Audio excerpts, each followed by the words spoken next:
Και εκεί που λέγαμε ότι δρόσησε, το μαρτύριο ξεκινάει και πάλι από την αρχή για όσους ήρθαν, αλλά και για αυτούς που έφυγαν. Τυχεροί οι θαλασσινοί, άτυχοι όσοι θα βρίσκονται στα έσωθεν της χώρας. Ο υδράργυρος μέχρι και την Κυριακή θα κολλήσει στους 40 με 41 βαθμούς και η ανάσταση δροσιάς θα είναι διακαής πόθος για όσους θα καίγονται κυριολεκτικά και μεταφορικά. Καθώς ο καύσωνας που καίει την Ευρώπη έρχεται Ελλάδα. Πολύ ζέστη. Μόνο με τις παραλίες θα σταθούμε. Έχει πάρα πολύ ζέστη σχέση με τις άλλες μέρες. Γι' αυτό. Οπότε φαίνεται. Το μαρτύριο της λάβας θα ξεκινήσει σταδιακά από τις επόμενες ώρες. Την Πέμπτη θα έρθουμε αντιμέτωποι με τα πρώτα 39 στη βόρεια και κεντρική Ελλάδα. Συγκεκριμένα το θερμόμετρο θα σκαρφαλώσει στους 39 βαθμούς τις μεσημεριανές ώρες στις Σέρρες, Κιλκής, Λαγκαδά, Τρίκαλα, Μεσολόγγι, Αττική, Πάτρα και Καλαμάτα. Τα βάσανά μας όμως δεν θα σταματήσουν εκεί, γιατί το 39 είναι πολύ λίγο σε αυτό που θα ζήσουμε τις επόμενες μέρες.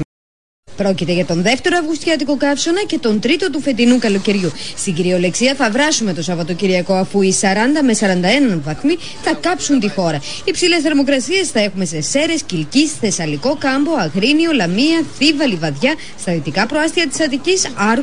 38, 39, 40 και 41. Όχι, δεν είναι πυρετός, αν και θα μπορούσε να είναι, μιας και οι θερμοκρασίες που θα σημειωθούν τις επόμενες μέρες μόνο ήλιγο και θερμοπληξία μπορούν να προκαλέσουν. Ο καύσωνας της Ευρώπης παίρνει ελληνική υπηκότητα, καθώς θα μας ταλαιπωρήσει μέχρι και τη Δευτέρα, καλώς εχόντων των πραγμάτων. Από σήμερα η διαφορά της θερμοκρασίας είναι αισθητή και από αύριο, κάθε ώρα που θα περνά, τα πράγματα θα είναι και χειρότερα. Πολύ ζέστη, να βγουν όλες τις παραλίες. Κάνει απίστευτη ζέστη. Βουτιές όλη την ώρα.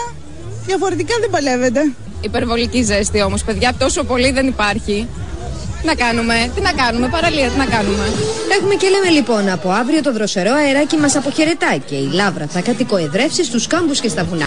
39 βαθμούς θα αγγίξει το θερμόμετρο το διήμερο Πέμπτη Παρασκευή στα νησιά του Ιωνίου, στην Ήπειρο, στη Δυτική Στερεά, στη Δυτική και Ανατολική Πελοπόννησο και στη Θεσσαλία. Όσοι σε αυτές τις περιοχές θα έχουν κοντά τους θάλασσα, καλώς. Διαφορετικά θα βράσουν. Βέβαια, ακόμη και η πτώση των 7 και 9 βαθμών θα είναι ανάσα δροσιάς, αλλά όχι παγωνιάς, καθώς η θερμοκρασία από Τρίτη με τα τωρινά δεδομένα θα επανέλθει στα φυσιολογικά επίπεδα. Ας μην ξεχνάμε όμως ότι το καλοκαίρι στη χώρα μας διαρκεί πλέον μέχρι και τις αρχές Οκτώβρη, αλλά κανείς δεν μπορεί να αποκλείσει έναν ακόμη καύσωνα λίαν συντόμου.